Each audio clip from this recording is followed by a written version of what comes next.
Hi, my name is Chris Horton. I'm with MarineMax in Pensacola, Florida.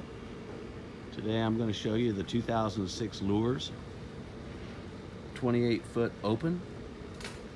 It's got a length overall of 31.83 feet.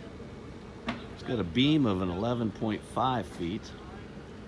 It's a very clean boat.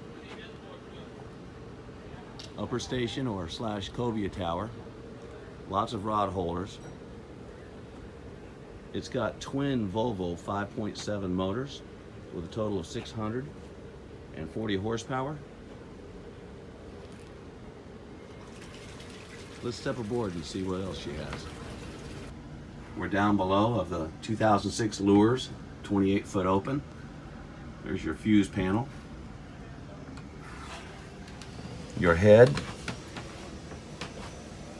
with your vacuum flush toilet, freshwater sink, and that pulls out to extend so you can take a shower as well.